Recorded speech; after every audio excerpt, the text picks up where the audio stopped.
Hey y'all, thanks for tuning in to another episode of the Peace Podcast. This is season 3, episode 14. Just give me the ability to feel whatever that looks like. And so this pod is really for the women on my channel, but also I think that the men could get something out of it because most men know a woman, and also some men will experience whatever I'm going to talk about today. So I don't want to exclude you from the conversation, but the stats that I'm going to share today are about women. So when we're children and when we go into our teenage years and when we grow up into our adult years, especially if you have a strict family system and you are inside of, a family system that has a lot of rules or even like gender roles, etc., women oftentimes are told the emotions that they're allowed to feel. So, like, it's okay for women to cry, and we know that men oftentimes will suppress that emotion. But, like, if you feel anger, or if you feel what we like to call the anger emotions, sometimes when you're a woman, and most often when you're a child up into teenage years and into adult years, those emotions are frowned upon for women. And though biblically you're supposed to be slow to anger, it never says that you're not supposed to feel anger. And so anger is an emotion that we all feel. And oftentimes women are told that we're supposed to be a certain way. So we tend to suppress that emotion or suppress that anger. And I know I always use my kids for examples here, but there are times where, my daughter will get frustrated or she'll get angry about something. And because of the messaging that I was given as a child, like my first natural instinct is to tell her, well, don't get so mad about that. Like, you could look at it this way or like try to see it a different way. But there are times where she just says, well, but I'm mad and it's okay for me to be mad. And I have to sit with that because that is the reality. It's okay for us to feel the emotion of anger.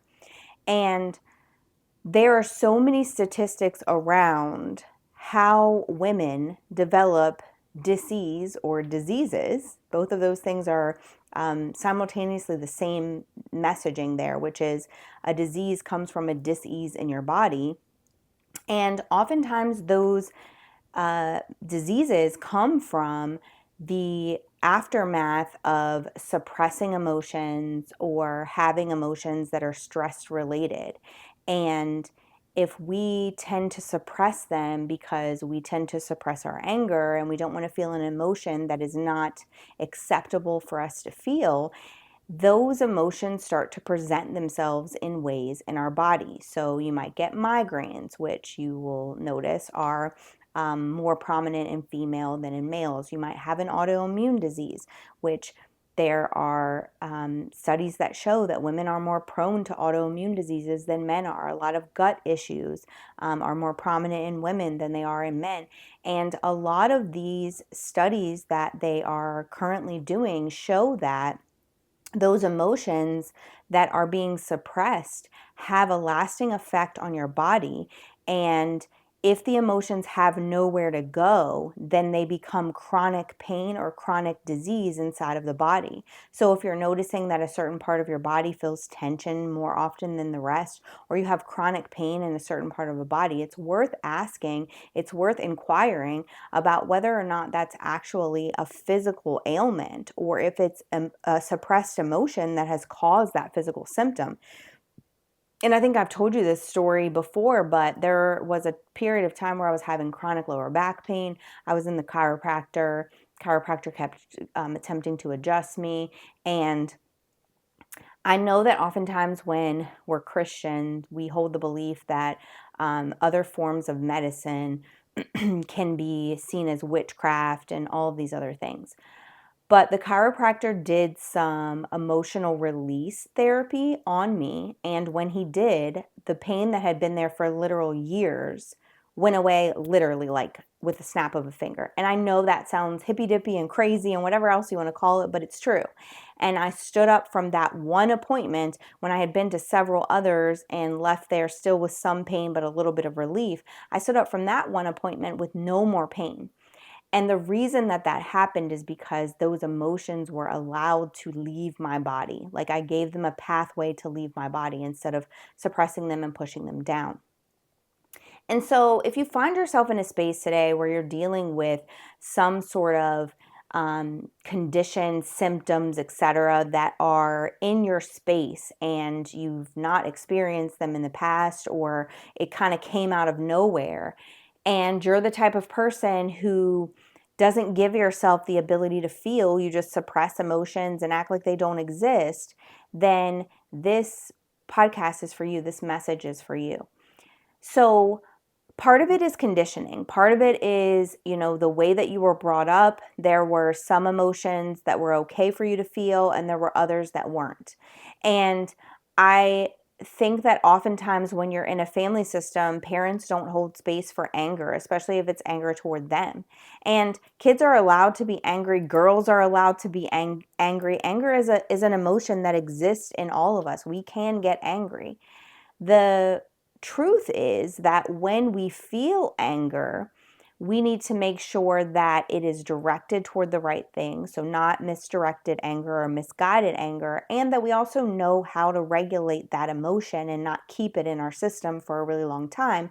Because just like any other emotion, if you suppress anger too long, then that's a ticking time bomb that's going to explode. Just like if you suppress sadness for too long, that's a ticking time bomb that can turn into depression. Or if you suppress worry too long, that's a ticking time bomb that can turn into anxiety. And so there's all these symptoms that we create as a result of suppressing our emotions. But a lot of times we aren't talking about what to do with those emotions instead of suppressing them. So we're treating the symptoms of the ailments that we get as a result of those suppressed emotions, but we're not actually treating the emotion itself.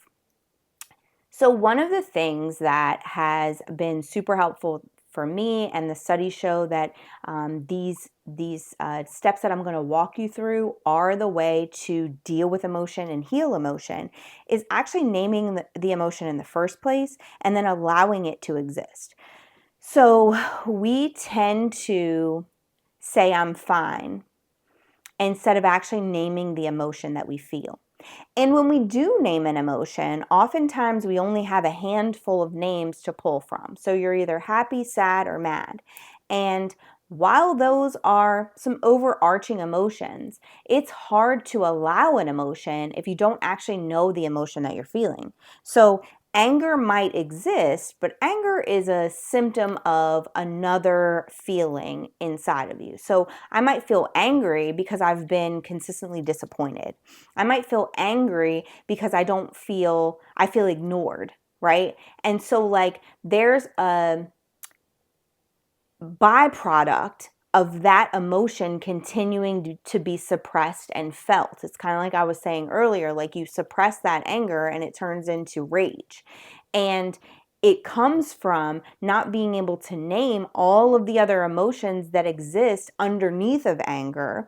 And when you can't name them and you can't allow them, then the anger emotion starts to build. And when anger builds, then that turns into rage. And so we have to be able to really, truly understand what we're feeling and how we're feeling, and then be able to allow that feeling. So sometimes when we're in traffic, right? This is road rage is a thing, right? If you're in traffic for one day and people are, driving in such a way that is making you feel like you're going to be late, or holding you back from getting there, or making you feel like there's going to be an accident, and so you're on high alert, you're going to feel that rage in that moment for sure.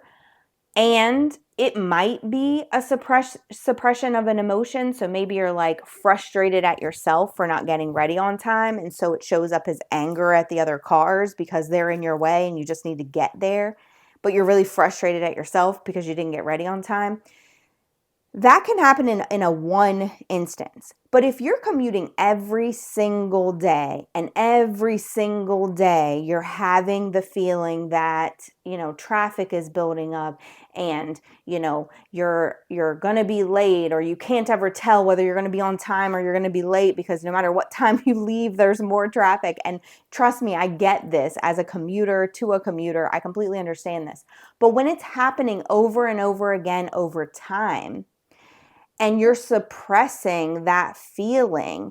You have to get to the root of that feeling, or every day your road rage will get worse.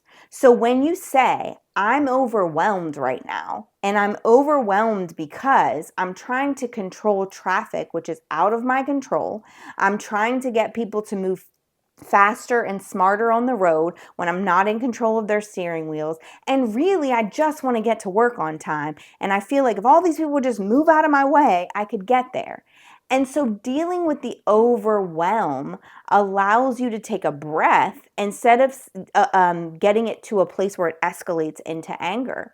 And then you can very clearly determine, do I need to leave earlier? Do I need to leave later? I know that's something that I've dealt with lately. Like the earlier I leave, the more traffic there is, and I'm getting there even later than if I would have left later. And so it's this whole scenario that you can work through in your thoughts and your planning, but you can't get there if you're angry. Like I've seen road rage make people do some crazy things, like throw things out the window, slam on their brakes and cause an accident because they're so frustrated. But if we name the emotion of overwhelm, then we're able to actually allow ourselves to be overwhelmed, but then plan a better pathway to get to where we're going, as opposed to just allowing that to turn into anger. If we're able to name that we're worrisome, if we're able to say, I feel worried about this thing, and then I also feel worried about this thing, and there's a lot of worry inside of there, we're able to determine that we're overthinking things and causing them to be catastrophized, and that's causing the worry. Instead of allowing it to get all the way to anxiety, where you're anxious all the time and your brain only knows how to orchestrate an anxiety attack anytime you feel some sort of worry. So by naming the emotion and allowing that emotion to exist, you're giving yourself the space to say, I can feel this emotion at its basic bare minimum state. I don't have to suppress it and allow it to escalate to the highest state at which it can exist. But you can't do that if you're letting it get to the anxiety phase and you're like, okay, I'm anxious. Because then you're not actually determining what the emotion truly is. You're just dealing with the symptom of suppressed worry, suppressed fear, suppressed annoyance, and that turns into the anxiety that you're feeling. So we have to be able to name them, and we have to be able to allow them to exist. And then we have to lean into them and actually feel them. Emotions that are big are uncomfortable. Watching people have emotions that are big is uncomfortable. When you watch your child have a temper tantrum, it's uncomfortable. When you watch your child deal with extreme sadness, it is uncomfortable to watch. But it's also more uncomfortable if you yourself can't lean into your own emotions and feel them. So if you're worrisome, lean into it and feel it, because you're probably going to be able to talk yourself into some reality and understand that you're catastrophizing making things true that aren't actually existing. So when we lean into it, it looks like, okay, I'm feeling worried right now. I'm feeling worried that I'm going to be late for work. I'm feeling worried that, something is going to happen to one of my kids. I'm feeling worried that if I lose my job, I won't have, something to fall back on. I'm feeling worried about whatever it is. And you actually feel it. Right now, I'm going to allow myself to feel worried. So yes, this is like something that worries me. It is worrisome to me. Let me extract the truths and extract the stories that I'm telling myself so that I can focus on just the facts. If I focus on just the facts, would I be this worried? But you can still feel the worry while you're inside of it. You don't tell yourself that it's not okay to feel it. You don't turn on your autopilot and push it to the side, because then that emotion starts to build in those places in your body. Your hips start hurting, your lower back starts hurting, you feel tension in your shoulders and your neck, and then you start to think that something is wrong with your body, when really it's just the way your body is holding on to the emotions that you won't process. So allow yourself to feel it. Lean into the emotion. Don't try to shy away from it. Don't be afraid of it. Allow yourself to get comfortable with the fact that right now in this moment, you are frustrated. Right now in this moment, you are calm. Allow yourself to be calm. You can't be calm if you don't allow it to be. Right now in this moment, I feel sad. And I don't even know why I feel sad, but I'm going to lean into the sadness because I need to be able to allow this emotion, feel this emotion so that I can process it, lean into it, name it, and then move past it. And that's the part that we try to get to, right? We just want to get to the move past it part. But you can't move past an emotion if you don't do those things first. And I think that's why we have so much built up emotion, because maybe we're able to wash away some of it. But when you leave the residual of the last time that it happened, and then you leave the residual of this time that it happened, and then it happened 7 more times, and those residuals are being left, they build up. It's kind of like soap scum in the shower, right? You leave the soap scum the first time, you don't really notice it that much. You try to clean it or spray the spray and you think that it's going away, but eventually in the next couple of weeks, you're going to notice that that soap scum has built up into a huge film that maybe even look like mold or some other gross things in your shower because you didn't get rid of the residuals of those things. And that's what's happening with your emotions. And then it starts to cause disease in your body because you've had years of suppressing these things, and now all you feel is that heightened emotion. So don't skip past the naming and allowing. Don't skip past leaning into and feeling those emotions, because you will never get rid of them if you don't do those first 2 steps. Then and only then can you work it out of your body by giving it permission to be. So right now, I'm going to allow myself to be angry. I'm not going to try to hurry up and get rid of the anger. I'm not going to try to hurry up and get past this emotion. I'm sad. I'm going to let myself cry. I'm going to let myself be sad. I'm not going to hide these emotions from my kids. When they ask me what's wrong, I'm going to tell them, I'm a little sad right now. It's okay. I'm going to work through it. But right now, I'm allowing myself to be sad. If you have people in your life who are uncomfortable with you having emotions because they don't allow themselves to have emotions, or they just like for everybody to be happy all the time, you say this to them. I understand that it makes you feel uncomfortable, and if this or discomfort makes you want to be away from me for a while, I can understand that, but I'm not going to move past my emotion quickly just to allow you to feel comfortable. Right now I'm going to feel this emotion, and I'm going to allow it to fully be felt so that I can work it out of my body and give it permission to move to outside of my body. You give it permission to be and give it permission to move outside of my body. If we don't do that, it stays. And we'll notice that the next time we feel disappointment, it feels bigger, even if the external circumstance isn't bigger, because we didn't get rid of the first one, and then we didn't get rid of the second one. And now every time we feel that emotion, it brings up all those emotions that we haven't processed and gotten out of our body.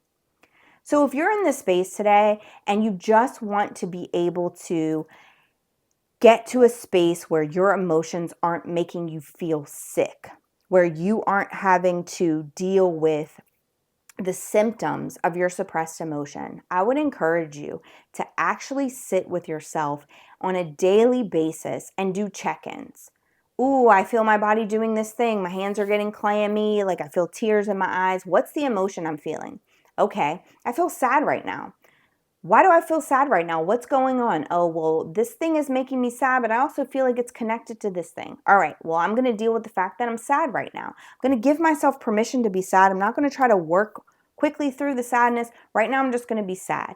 And I'm going to do another check back in with myself in a couple of hours and see if I still feel this same sadness, or if there's something that I need to do to myself. What yielding do I need to give to myself? How do I need to yield to my emotions, yield to what my body's telling me, so that I can give myself the care that I need to be able to work this emotion out. Sometimes it might stay for a week, and that's okay, because I'd rather have a week of sadness than months of depression because I didn't let the sadness exist.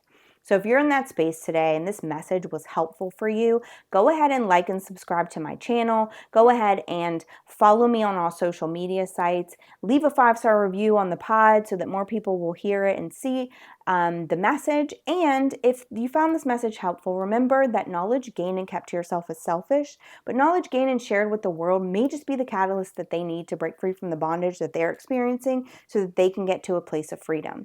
So if you're feeling led, go ahead and share this message with your people so that they can work through the emotions that they're feeling, so that they're able to live a life that is free of physical ailment caused by the suppression of emotion. Thank you guys for tuning in, and I'll see you again next time.